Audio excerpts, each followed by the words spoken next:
Creating a beautiful garden from scratch can be a daunting process, but a great place to start is to use what you've got. Now, many homes in Australia built around the 1900s have got some incredible antique features. Take these tiles, for example. Rather than rip them up, I'm going to work with them and give this home the front Federation garden it deserves. I know I got the spirit, I hate the same, but your light and the light. Now, you may think, why am I ripping up a lawn? Well, let me tell you, this is the furthest thing from a lawn. There's paspalum grass, there's milkweed, there's thistles. It's just a bunch of weeds, really, and I can tell the homeowner is pretty time poor. I can tell that by the height of the grass. So the first thing I'm going to do is rip it all out, and that'll give me a blank canvas to work out what's next. Oh, good timing.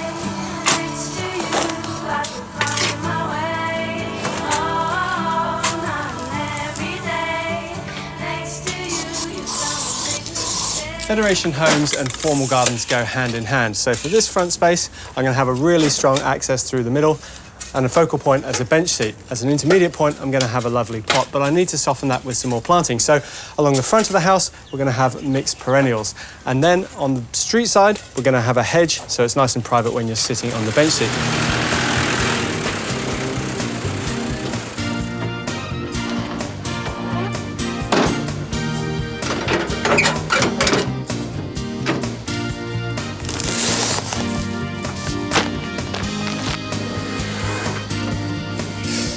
A project like this actually has quite a lot of materials to it. We've got road base, we've got bricks, we've got cement, we've got sand, we've got sandstone, we've got plants, we've even got furniture. So my number one tip, to save yourself some time and effort, head to a landscape yard. It's got it all.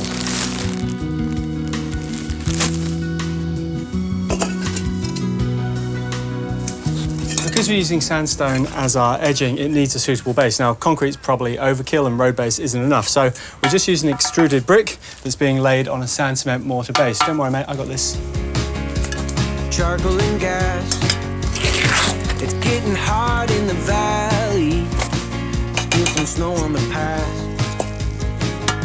I got a couple scraped up knees and my first bee sting. I even got my first kiss from the girl that lived behind me. Sandstone looks perfect in a Federation garden, but it also means that it's timeless. So this garden is going to look great for many years to come. Now, I love using sandstone because it's got a lovely texture and warmth to it, and it goes perfectly with this formal garden. Too long out of the saddle, I wasn't feeling like myself, like myself. I'm looking for a back road so I can get back to myself, to myself. But ever since you came along, well, more and more I'm feeling like myself, like myself. Viburnums are one of my favourite genus of plants. They come in evergreen shrubs, they come in deciduous shrubs, flowering ones and ones that are perfect for hedging. This one is Viburnum odoratissima, perfect for a medium to tall hedge, lovely glossy green leaves. Now, I'm using this along the front so it gives us a little bit of privacy when you're sitting down on the bench seat, but we don't want it to get too tall because we don't want to block any light out from the house. What about we? What about us? What about dancing in the dust? What about fireflies and what of that old porch swing? I'm going for perennial plants with this planting scheme because it suits the Federation house. Now, when you're going for perennials, you want to get lots of different colours and textures, but the problem is this is quite a small garden. So I've gone for dwarf varieties. This pentas, for example, stays quite small, only to about 30 centimetres, but gets covered in flowers. I've also used the dwarf Tiburtina, known as Jules. Now, that's just about to flower, but when it finishes, we could start rounding that into a ball shape to add to the formality. Don't be scared of perennial plants, just start mixing them together, see what looks best before we put anything in the ground. I've come too far to turn back now. I'll get back to you somehow. I know that I can get it right this time. It's a long, long dusty road. When I get there, For our area of hard stand, I'm actually using deco granite. Now, deco granite sits perfectly with the colour tones of our sandstone, and it's permeable as well, which is always a bonus. The process here, though, is we're putting down a layer of road base. That's just going to make it nice and solid. We're going to go to just 50 mil below our stone, so then our deco granite can sit 50 mils, nice and flush. As you're putting your road base in, you want to screen it out with a rake and make sure you compact it down really well.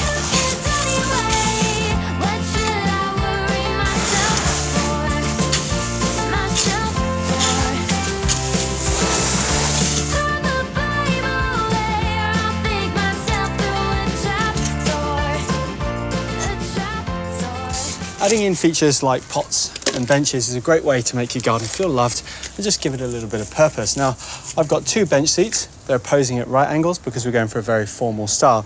And my central pot is going to go in the middle of the window. So when you look out, you can enjoy it as well. For the plants, we've gone for Crashula Max Cook. Now, this is a really great succulent, super hardy to drought, and it's going to form a lovely mound shape here. I'm also using Dichondra Silver Falls to spill over the edge, just to add another bit of texture.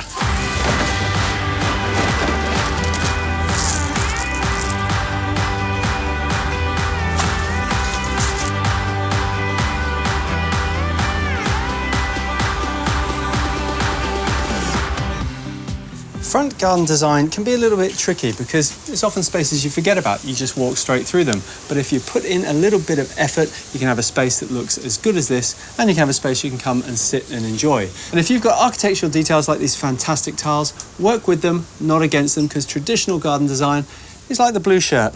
It never goes out of style.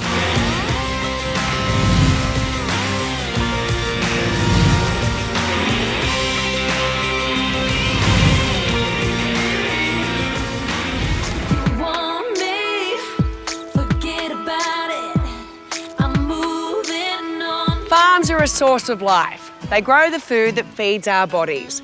But Summerland Farm in the Northern Rivers region of New South Wales feeds much more than just the physical. This place nourishes the heart and soul of this region in so many ways. Just the woman I'm looking for. Hello, Molly. How are you? Hello, I'm good, thank you. You look like a vision in this avenue of avocado trees. Definitely a place to be. So tell me about Summerland Farm. We are an agri-tourism farm with 7,000 macadamia trees. Wow. And close to 6,000 avocado trees. And you were one of the original sort of pioneers as far as avocado farms in Australia, weren't you? Yep, definitely. But I guess the story here is just so much more than just the produce, isn't it? Our purpose here is to provide employment and opportunities for people with a disability. Yep. And that's something that we've been doing for over 50 years now. We've got over 110 people Wow. employed across our farm, and that's in a real variety of industries. So our horticulture industry, our restaurant, and also in our tourism. And look, I cannot wait to have a look around, to hear more of the story and actually meet some of the workers. Let's go. That you're back in my life. I'm taking my time, I'll make it right. I lost you in the night. You give me a chance, I cross the line. Zach, I'm Joe. Nice to Joe, meet you both. how are you? Pleasure to meet you.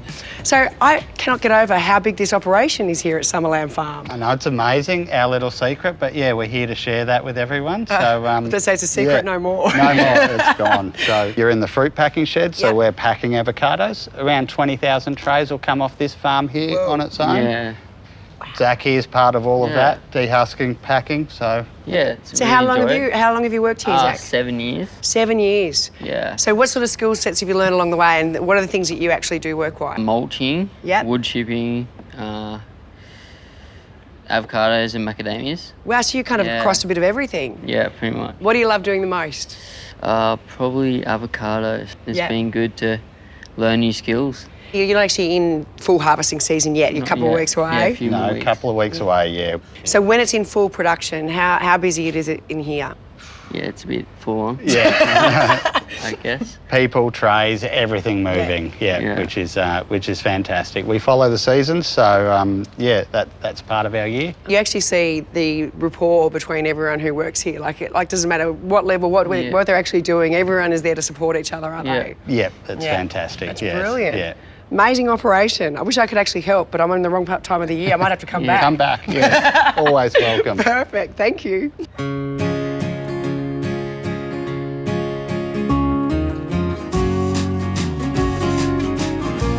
Around 80,000 visitors come through Summerland Farm each year, and no wonder there is so much to see and do. In here in the cafe, there's incredible food. That whole back wall is produce that's either grown or made or bottled here at the farm. But not only that, they actually celebrate providores from this entire region. There's food, there's cleaning products, there's bags, there's plants, there's artworks. It's also the place that you can come to get up close and personal to some of the cutest miniature animals around.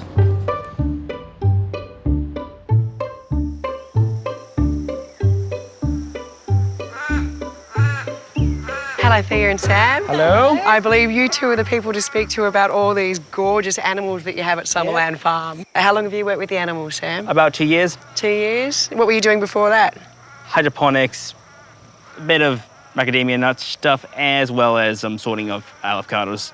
And what about for you, Thea? How long have you been here? Been here 6 months now, Yeah. so still a bit new, but loving every minute of it. And what's the best bit, do you reckon? I mean, it must be so nice to share the animals with so many people that come through. Yeah, seeing the kids' faces when they meet the animals, they just light up, because some people don't have pets at home. No. So, yeah.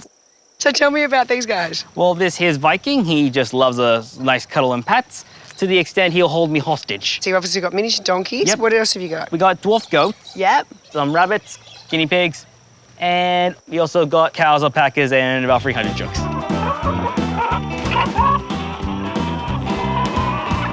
So my favourite part of food production is actually food consumption, and the on-site restaurant gives staff another chance to learn a whole new range of skills, preparing and serving food for guests. Well, this is a little bit of a treat. I didn't actually think I was allowed to be in the kitchen, and clearly it's a working kitchen. All the staff are back there doing the work. Chef Robert Creedon, do you feel a little bit spoiled with the produce that you're able to cook with? Oh, the produce in the Northern Rivers is fantastic. I've been cooking in the Northern Rivers for about 7 years now, and the abundance of natural ingredients like avocados, Yeah. avocado leaves, fennel flowers from the garden. We've got some macadamias in our dukkha, macadamia oil. I love it. So 3 of those things that you've just mentioned are literally from this farm. Yes. What you're making today, first of all, tell me what it is, and is that from the normal menu or the wedding menu? So this is from the wedding menu. Right. It's a fuerte and avocado crab salad with a pear and miso emulsion.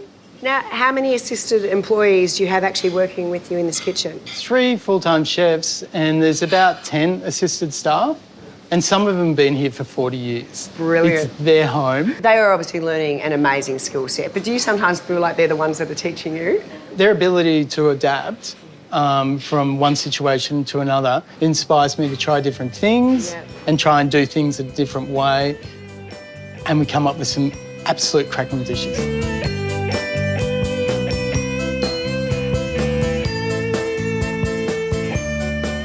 Brett Lacey, I mean, you're the General Manager of Employment for Aruma, which, how do you describe it? Aruma's like the head of the entire business model. How would you describe all the things that you do? Because this is just one part of it, isn't it? Yeah, it is. So Aruma is an organisation that supports more than 5,000 people with a disability, and we employ around about 450 people with a disability in our employment program. But we've also got a range of other programs that provide that support. So that includes accommodation, community, and also children's. So we have met so many of your employers and your supported employers, and they all just rave about this place. They live it and they love it. But what is it that you think gives this farm so much heart? I think having a job means so much, and for our employees here, it is that social connection, and that's one of the most important things that they get out of being able to come to work each day.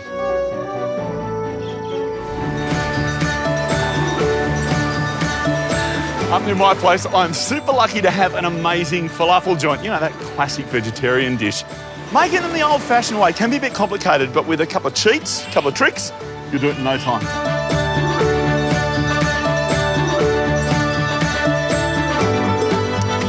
First thing you need to know about making falafel is chickpeas. There are some that use broad beans as well, or instead, but the chickpeas definitely the easiest way to go. Now, we're going to use the canned ones. But the first thing you need to do is dry them out in the oven, or my rather beautiful solar oven.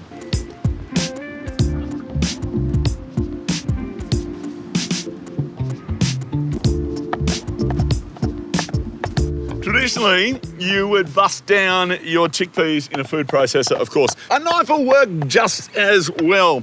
And because we have dried out the chickpeas, they're a lot easier to chop. With about half of them, so it's about a can's worth, you want to get kind of a fine crumb. Might seem a little bit strange, but at this point, now that it's fine, I'm going to add the rest of the chickpeas. It's not an accident. What we're trying to do is to get two textures. Some of it fine, some of it a little bit more coarse, and that's the secret to getting your falafel to feel right once they've been cooked. And when that's done, we'll pop them into a bowl with some finely chopped onions.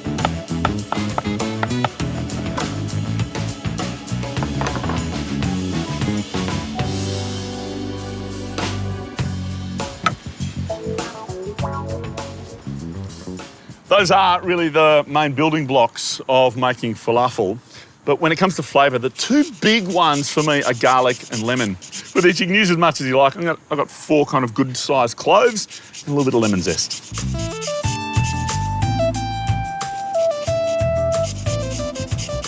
That said, if you talk to the falafel purists, they're going to tell you it's all about the spices. Look, I'm going to go for cumin, coriander, and a bit of cayenne pepper for heat. That's my blend, but you can kind of design your own if you want to. A little bit of salt, a little bit of pepper, but then we need to get it to hold together because that really won't. And for that, we need a binder, which comes from using 2 different kinds of flour. Unsurprisingly, the first flour we're going to use is chickpea flour. Plus, we're also going to use corn flour. It just glues it all together. The very best falafel I've ever had are packed full of herbs. They get the colour, they get the flavour. So I've got a mixture of coriander and parsley here. You could use mint as well. And the idea is to chop it down as fine as possible. I don't know what happened to me last night. I fell off the wall. Well, it looks good and it smells amazing. Your mix does need to sit for at least 10-15 minutes. That way it is going to hold together better when we cook those. But meanwhile, there is 2 things we still need to do. We've got to make a sauce. Falafel's got to dip into something. And a little salad. For the sauce, we start with some tahini paste. It's that classic sesame seed mix, along with some lemon juice. Now, this has a bit of a chemical reaction and stiffens up. So we loosen that out with some water and add some garlic for flavour.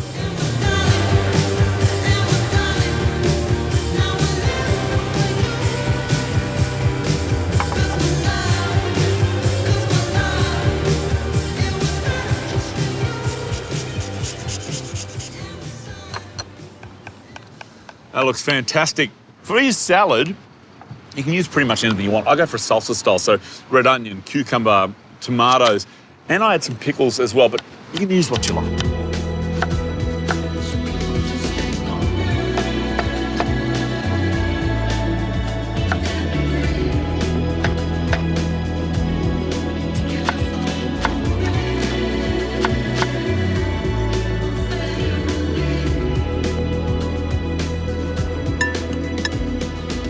When it comes to forming up your falafel, don't worry about it too much. They're meant to be a little bit uneven. You know the little discs you get when you go to the kebab shop? Well, they're done with a falafel stamp, and we're not looking for that. We want them to look natural, homemade, like that, uneven.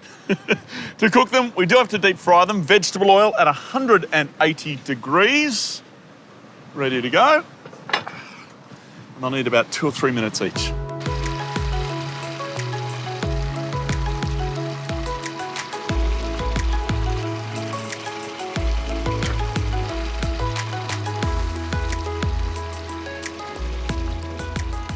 Actually, before I hook in, I still need to season my falafel. But rather than just using salt, how about I show you something really cool? It's salt with sol, so it's spelt differently. You see, this is a great project that raises money for mental health charities. And it does so by using great taste. There's a whole bunch of different flavours to choose from. I'm using the lemon myrtle variety, which will work really, really well. Just a little sprinkle like so. I think some of it didn't get caught up by the wind. It's a great idea, and if you want to find out more, just head onto the Better Homes and Gardens website and you can find out everything you need. But as for me, I reckon this, being my all-time favourite thing to eat, well, lunch is sorted.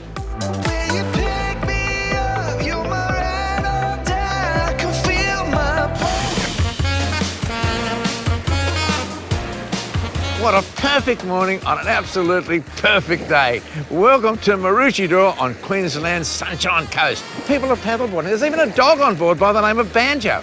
Banjo looks super relaxed on a paddleboard but he's a very different dog when it comes to walking down the street. Harold, nice to see you. Dr. Harry. How was it out there on the water? Beautiful. Beautiful. Beautiful. Banjo seems to love it. He is a bit of a fan, yeah. He looks so happy and contented out there, but the letter you've written to me sound pretty dramatic. Well, if we're walking past the traffic lights, even if they're not operating, there's something in the pole or something that signals him, and he will run up to it and actually grab it with his paws and try and bite the pole. Really? Yes, yes. Okay. Let's find the nearest set of lights. Let's see what happens. I'm just going to hang back a little bit, right? Will you go up on ahead?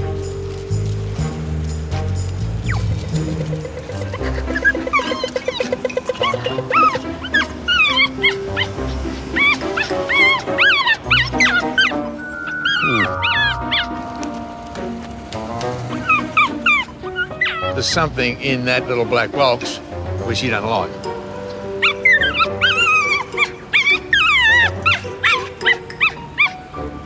And the way he attacks it, he wants to kill it.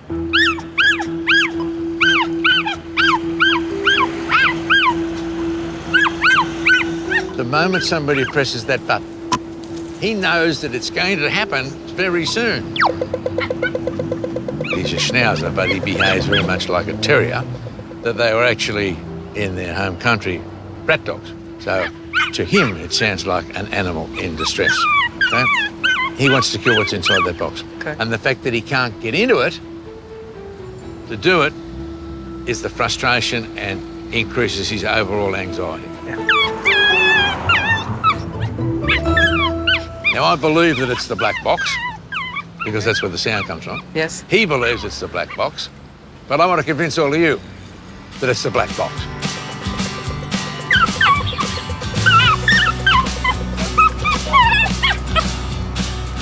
Once Banjo's away from the traffic lights and he calms down, he really does return to being what is a pretty normal sort of dog.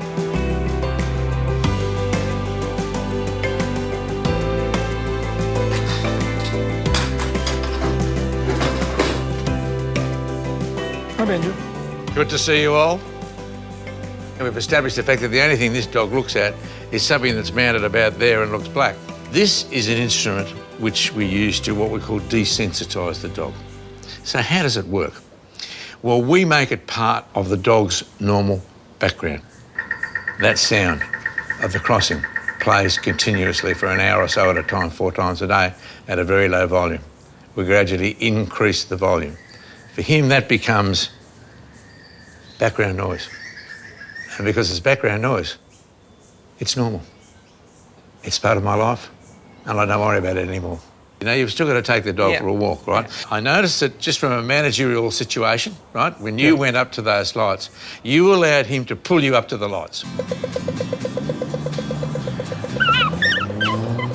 And I want you to back away from the lights. The moment he starts to get too excited, I want him to sit or drop, and I want you to reward him for staying there.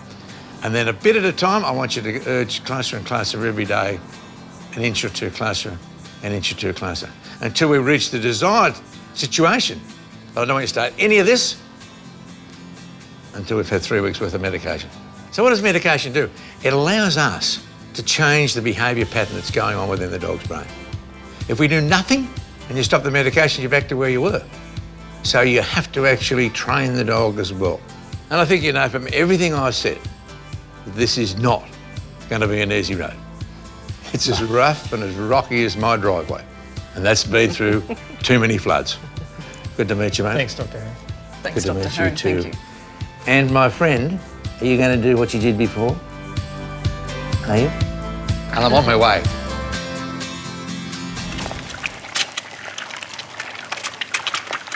I reckon a runny egg, hard fried, is an integral part of a hamburger.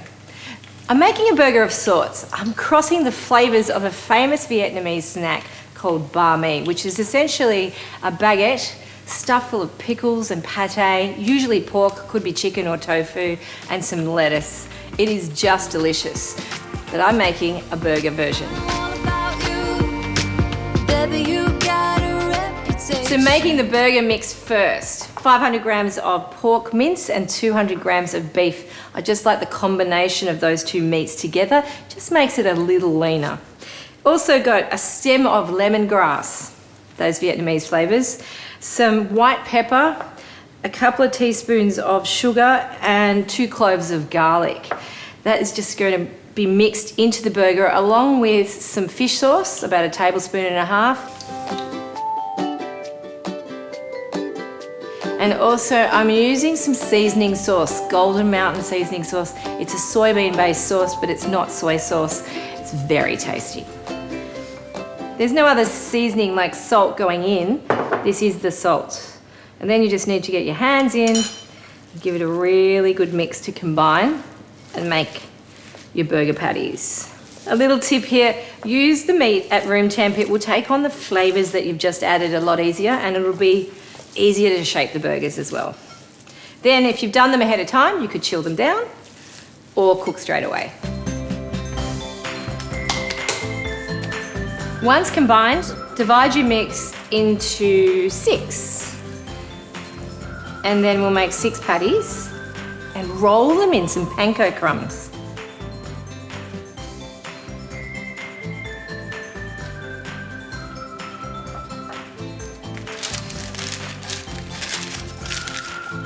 With the burger patties, I'm actually flattening them out quite a bit because they will contract.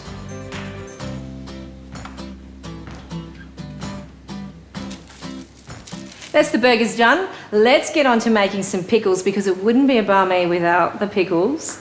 Very easy thing to do. It's a quick pickle. I've got some carrot and some cucumber here finely shredded and sliced. Just sprinkle over a little bit of sugar, a little bit of salt, and also a little bit of rice wine vinegar, and then toss it through and set it aside. This just wilts and flavours those vegetables beautifully. Like most Asian-inspired dishes, there's a few bits and pieces you need to have ready, mise en place. So I do have some spring onion shredded, I've got some coriander handy, I've got a trusty iceberg lettuce there. I've also got some pate. This is just a chicken liver pate. It is a key ingredient that goes in banh mi, and we're going to use it on the burger. And I've got a couple of sauces here ready to go, mayonnaise and also some sriracha. Look, it sounds like quite a few things, but trust me, the flavour punch that this burger packs is incredible. So the next thing we're going to do is start cooking the burgers and toast our buns. So we are shallow frying these burgers. So you need about 1 centimetre of oil in the pan. You can use rice bran, vegetable, or I'm using grapeseed. Moderate heat. Wait for a few beats.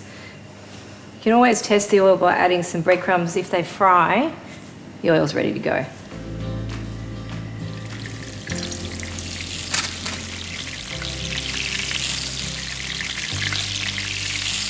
I have the pan on high heat. I'm just lowering it down slightly. I'm going to cook the burgers for 2 minutes on this side and then flip them over and do 2 minutes on the other side.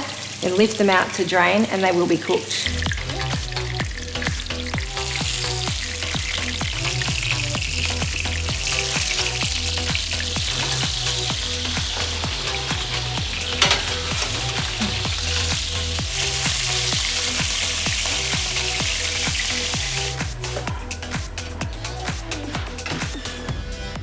Now this is my favourite part, the assembly. I'm going to be using all of these ingredients. The buns are warm, so on goes the pate first,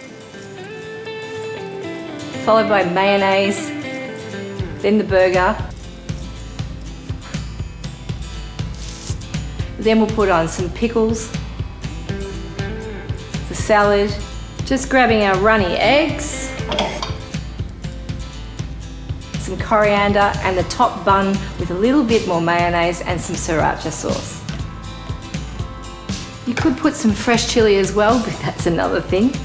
Now it's time to just lid your burgers, put the lid on top, and I find a skewer is very handy to secure. And that's your burgers done. Pop them onto a tray. I've got some napkins. I reckon this beats The average burger, hands down, those fresh Vietnamese flavours, lots of herbs, pickles, really vibrant, makes for the perfect midweek easy dinner, or maybe it's a lazy afternoon entertainer. My banh mi burger, you've got to try it.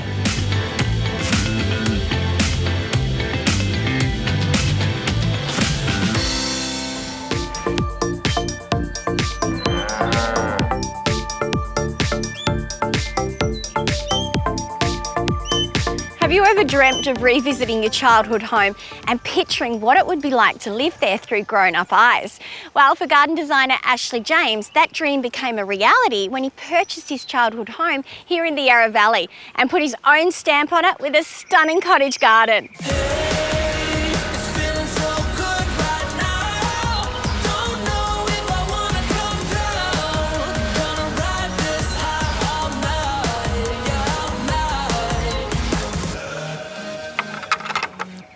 Thought I might find you here. Hey Mel, how are you?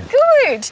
What a beautiful spot this is. Thank you very much. You know, I think it's really nice that you've come back to your childhood home to create those same memories for your kids. Yeah, we were very lucky to grow up here with my two brothers, and we've got a lot of happy memories, so it's great to be able to pass that on to my children, and now they get to enjoy it. Yeah, what a place to grow up in, incredible. And did it look much different garden-wise? So originally there was a big row of cypress trees planted through here. They fell down. Dad planted these cherry blossoms about 25 years ago.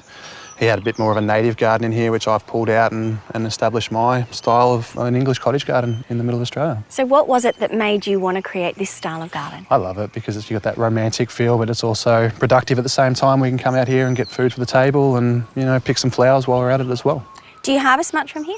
We do. We get a lot from the sweet corn. We get a lot from the tomatoes. We've got pumpkins growing at the moment. And this wildflower meadow, for want of a better word, around the edge is just beautiful. Did you do that from seed? It is. That's a very cost-effective way to do it. So rather than going down and spending thousands of dollars on individual plants, we grow all this from seed for a few $100s.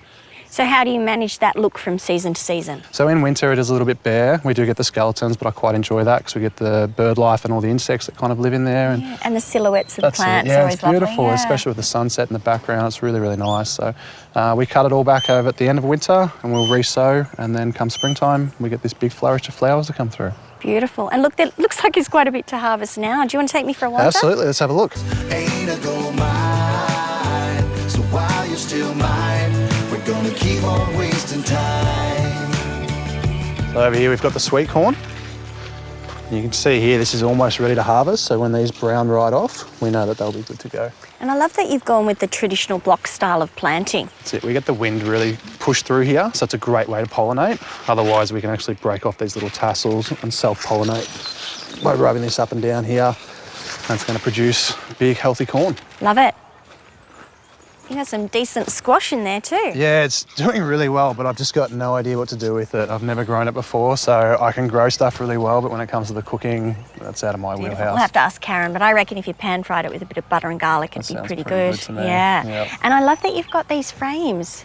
Yeah, so these are all made up out of leftover timber from jobs, and the same as the posts. And the gate too, that's made up out of leftover decking boards. So all of this is really quite achievable, right? very much so. I feel like I could lift this whole garden up and just place it in any suburban Absolutely, garden. yeah. You could go suburban, country, anywhere. And I love there's some cheeky pumpkin in there too, Yeah. I noticed creeping in. That's it, and some nasturtium that keeps coming back year after year. I love nasturtiums. I used to get the leaves put in my Vegemite and cheese sandwiches at school. Really? Yeah. Wow, okay. I haven't tried that. A little bit spicy. Okay. Yeah, really nice. 'Cause I can't seem to forget her eyes,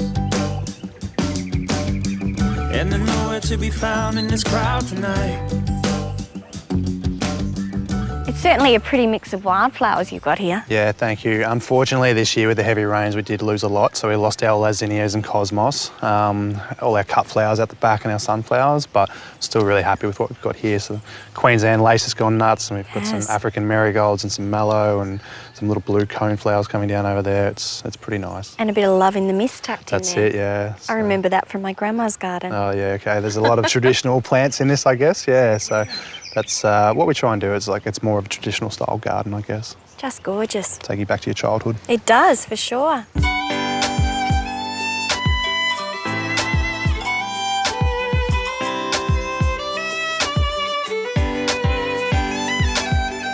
I love the way that Ashley has incorporated lots of flowers into the veggie patch. Not only does it look good, but there are also some great practical reasons for doing this.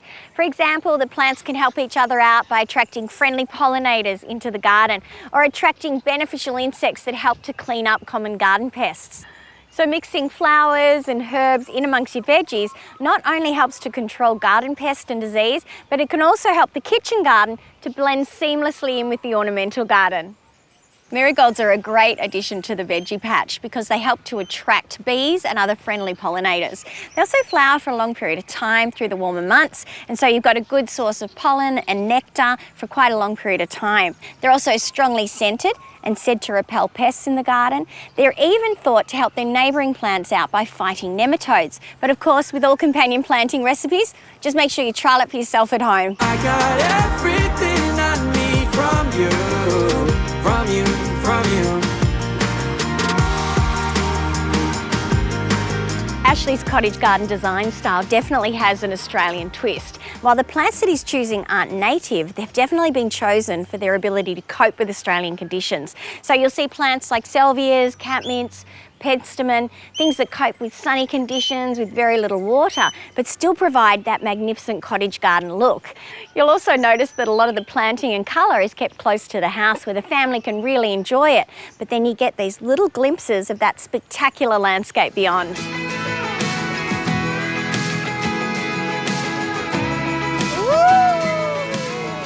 I reckon these ones here are ready.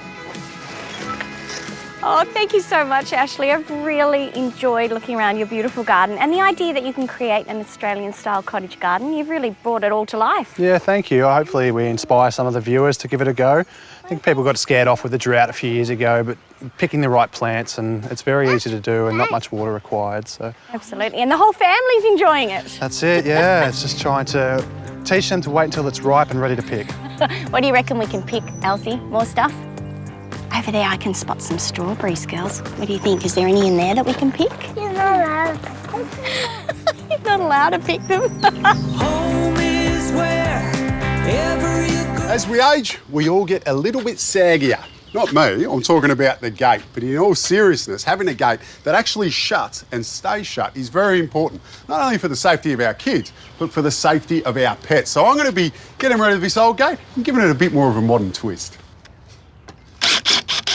Now, I would have loved to restore this gate. It would have been a beautiful gate back in its day, but unfortunately, it's just a little bit too far gone. There's a lot of rotted timber. So instead, I'm going to be replacing the main frame out of steel, and hopefully that helps with the sag.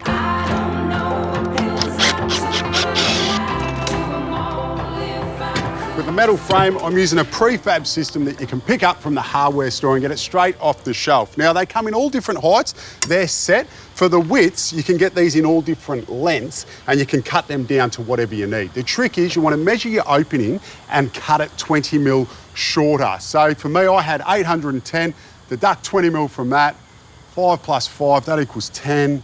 So 790 is what we need to do. Now you can use a hacksaw to cut this, an angle grinder, or I'm using a jigsaw with a metal blade. Now the reason we need to make our gate 20 mil skinnier than our opening is so there is enough clearance for it to open and close without sticking.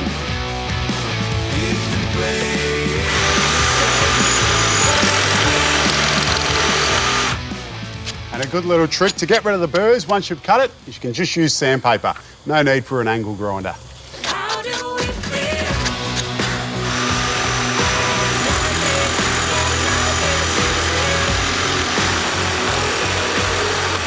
With our 3 rails cut, we can now join this gate together. And that's what these 3 uprights are for on each side. You might wonder what that 4th one is. That one's for the lock on the gate. Basically, I'll clamp this down, standing up, slip this on top, use a block of timber with a hammer and hit it down. Once it's in position, I can then use a self-tapping screw to fix it off.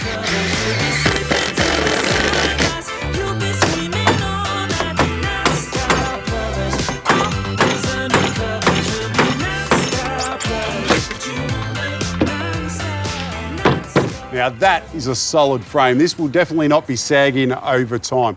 Now I'm going to get this frame and all the timber slats and give it a coat of paint. Before I paint the main colour onto this gate frame, I need to put an etch primer on. That makes sure that the top coat actually sticks. And for the colour, I'm going with a satin white, which is the same as the timber for the gate.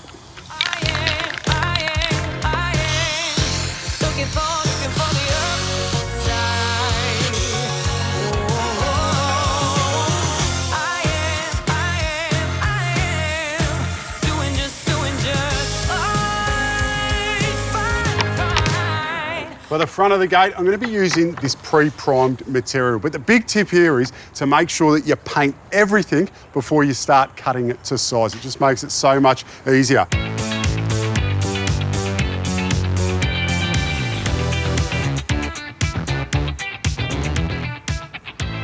With all the paint dry, we are ready to cut our timbers to size. Now I'm starting with all the pieces that are horizontal. So I've got a top rail, which is a piece of 40 by 40, and then I've got my fixing rails, which is a piece of 40 by 19. Now for the size, well, it's going to be the same width as the gate, which is 790.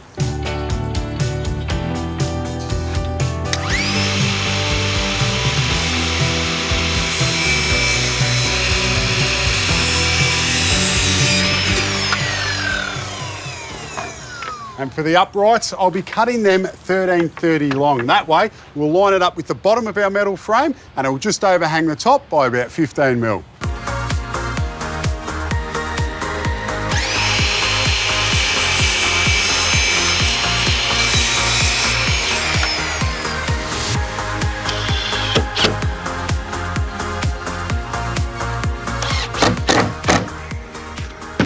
To assemble this gate, I've just used some scrap timber and I've made a square perimeter. That way I can lay out all my slats, put the spacers in, put the fixing rails on, and I know that everything is going to be straight and square. I know I shouldn't look, but did you have to rub it in so soon? So insensitive. I'm happy, so happy. My timber's all in place and the spacers laid out. I can now get another 2 scrap bits of timber and jam them in place. Screw it off, that way we know that these won't move.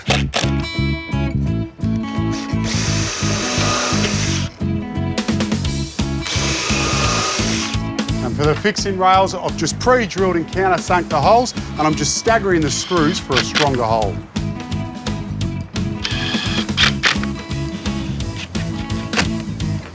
Let's see what it looks like. Oh! Absolutely beautiful. Now I'll just add a top and bottom rail, do a few touch-ups, and we're ready to attach it to the metal frame. So hard and easily, I know that you ain't good for me, but I like it, I like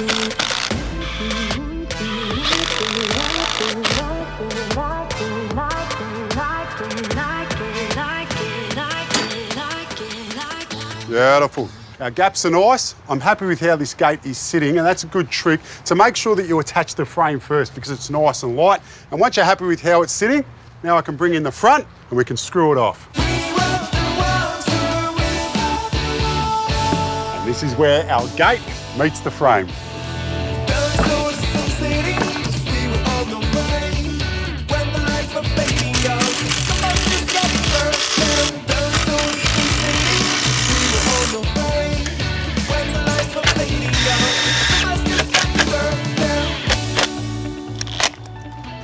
Try it out. Oh, amazing. A whole new modern twist to the side of this house. And for the paint colour, well, the fence, that blends in with the house, and the gate, that ties in with the trims. I think that looks fantastic. But best of all, you've got a gate that shuts perfectly every time, keeping your dogs and kids safe. So whatever you want to keep in, stays in, and what you want to keep out, stays out. And I think that includes me, so I'm out of here.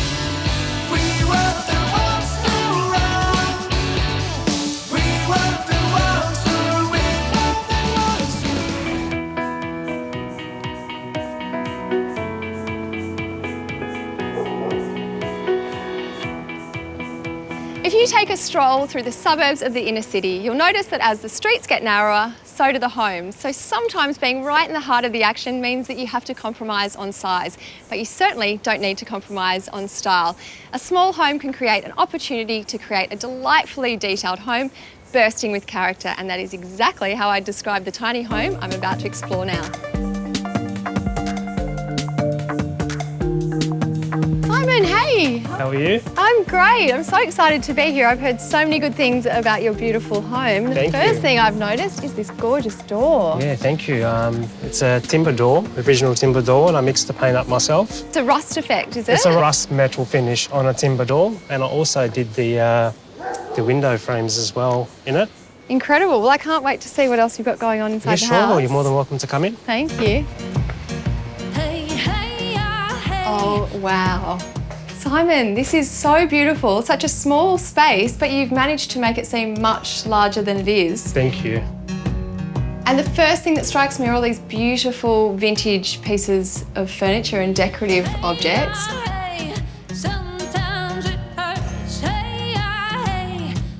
Absolutely stunning. And then these textures and these finishes you've used. What was the inspiration? I used to enjoy going to the Opera House and seeing all the raw finishes, concrete walls and stuff, and the construction that went into the Opera House, and I've always loved the look of it. So I wanted to try and give that sort of raw, natural sort of feel. And with the palette, you've used lots of different materials, but they all work seamlessly together. Yeah, tried to make the tiles match with the slate walls. I used that colour because it was a concrete sort of finish. Simon, tell me about this floor. It looks so stunning, very different to a usual marble. I've always loved the look of marble that's sort of been out in the weather and weathered and pitted, and gives it that sort of the age to it. Yeah. And that's what I loved about these marbles. They've been flamed and sandblasted to give it that raw, weathered, aged look. So often with marble, it's the opposite. You see that very glossy the finish. glossy finish, yeah. I didn't want any gloss, only shine in the house. There's basically no paint, pretty much. The only paint that's in the house is on the steel work, and even that I wanted it to look like steel. That's why I painted it that colour. Yeah, there's a texture through that as well. Yeah. These rafters look original to me. The warmth of that timber is just gorgeous. Yeah, they're the original rafters of the house. They used to have gyprock or horsehair gyprock ceilings when I first bought the house, and I removed it all because I wanted the ceilings to seem a little bit higher. Yeah, get that element. And I wanted to expose all the timber beams as well.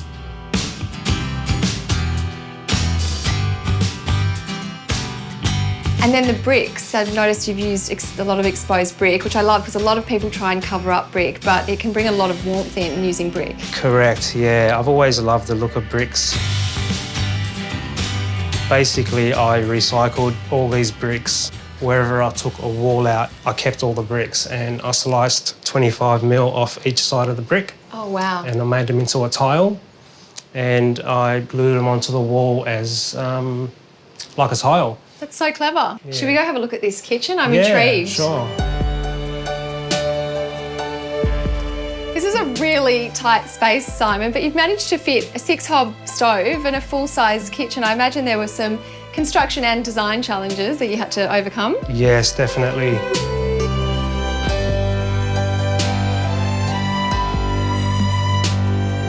As you can see, I wanted to bring the inside out and the outside in. Just proves that even in a tiny space like this, you can have that indoor-outdoor living. It's very effective. And this little eating nook here is so clever because there's no room for a dining table, but this means that you can... Yeah, it's my little breakfast bar there as well. So everything's sort of in the same spot. And these finishes in the kitchen are stunning. Talk me through some Yeah, of those. all solid brass.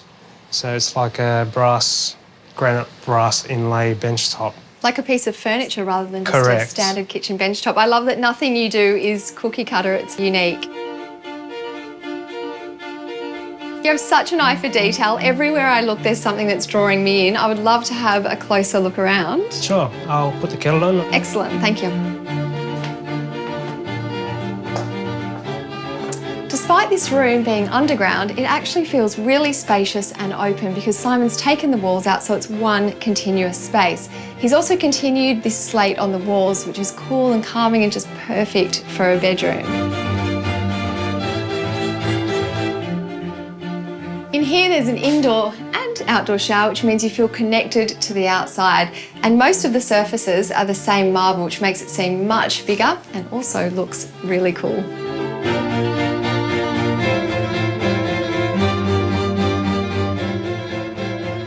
Throughout the home, every design detail has been considered for practicality and space saving, even down to this beautiful handrail which has been set into the wall.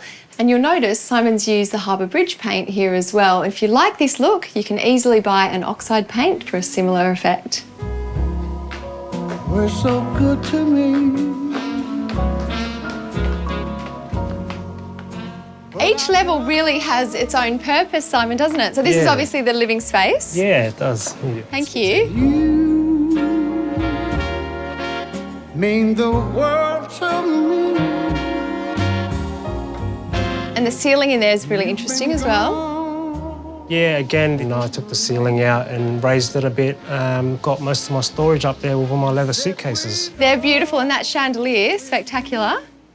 And I've noticed you have a lot of unique pieces in your home. So where do you find these gorgeous vintage or second-hand items? It's all mix and match. Some of them are online, some of them are local as Okay. well from antique shops. Yeah. And for me, walking through the door, I really felt like I was stepping back in time into a different land, a different place. It's such a unique, interesting home. I've loved every second of being here. Thank you for sharing it with us, and thank you for showing me around. Thank you for coming. I am a huge fan of these barbecues you find in your local park. Great way to entertain. Earlier on, we made some beautiful falafel. Really simple, takes no time at all. But now I thought we'd go a little bit Italian.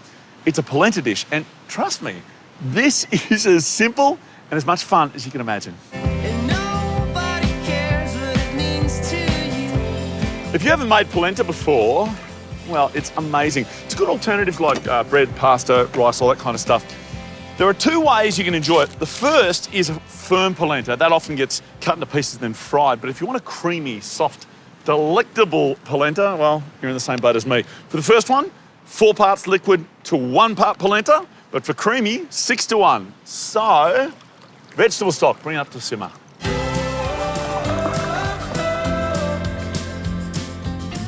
Beautiful. Now, like I said earlier, it's 6 to 1 ratio for creamy. So I've got 1.5 litres or 6 cups of stock, so I'll need 1 cup of polenta.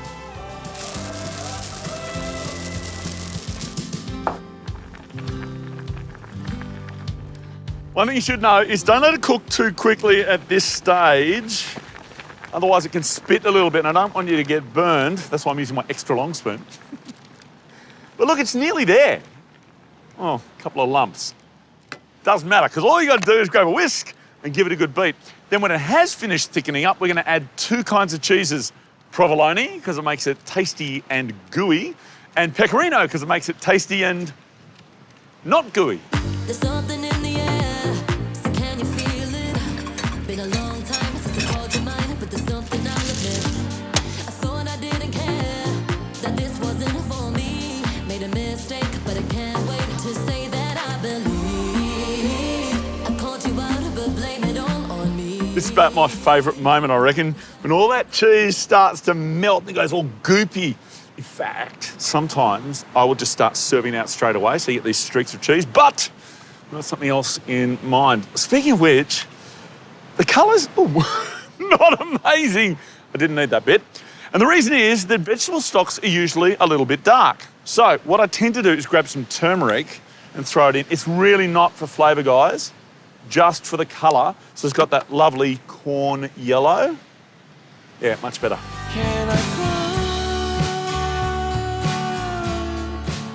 The polenta is good, but another great autumnal flavour to go with it is mushrooms.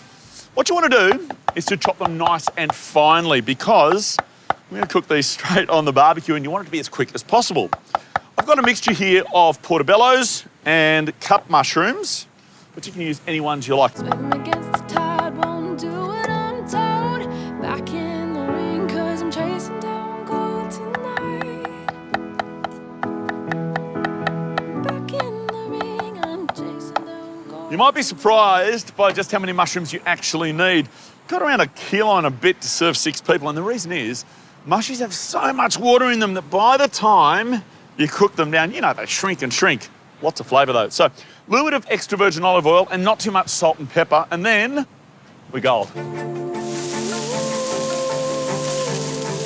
I can't tell you exactly how long these mushrooms are going to take to cook because every council barbecue is a little bit different. If I was doing a skillet at home, I'd say maybe 2-3 minutes, but I reckon this will be just fractionally longer. To flavour it up, I am going to finally chop some garlic and pop that in as well, along with some ground allspice. It's a really good hearty combination for mushies. At this stage, I'm going to add just a little splash of red wine. Be careful with the wind. It's hilarious. Plus, a little bit of a thing called vincotto or vinocotto. It's just the skins of grapes and they cook it down to a syrup. It's really good. Worth looking out for. If you can't find it, just a little bit of balsamic or your favourite vinegar. That'll work instead.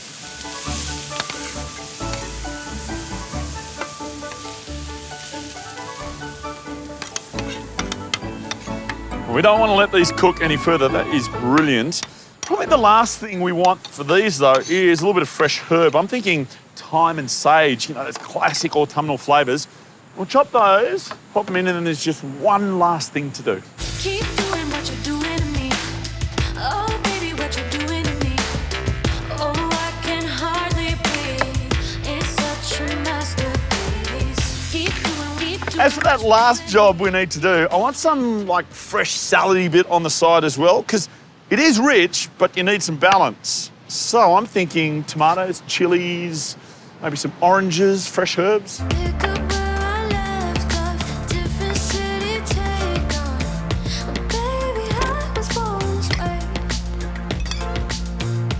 It's a brilliant looking combination, isn't it? You got your golden polenta, your brown mushrooms, and all of the colour of the salsa. What you are going to need is a platter, a beautiful big platter. Take your polenta and let gravity do its thing and spread it out nicely. Then top it with your mushrooms and a scattering of your salsa.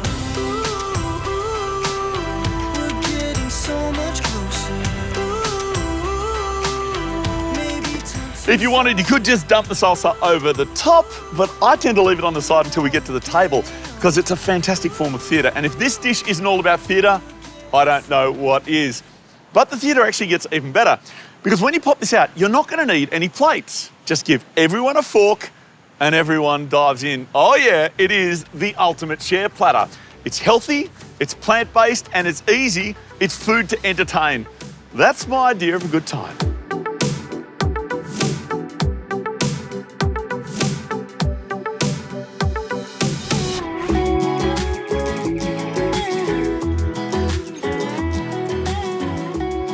We have had the most amazing and uplifting day at Summerland Farm, seeing the produce that they grow, the way that they use it, all the incredible food on offer, meeting the workers and the opportunities that they've been given, and hearing just how far they have come along in personal growth. It has been something amazing to witness. Well, this has honestly been one of the most amazing days that I've had at work. I know that Aruma and the business and Summerland Farm has been doing it for 51 years. So, look, to be perfectly honest, let's hope for 51 more years. In the meantime, you better eat this salad because I got made to work by Rob for this, so you better enjoy this. I'm looking forward to it too. Excellent. We'll see you next week with more Better Homes and Gardens. Take care. Hey, bye-bye. Bye-bye.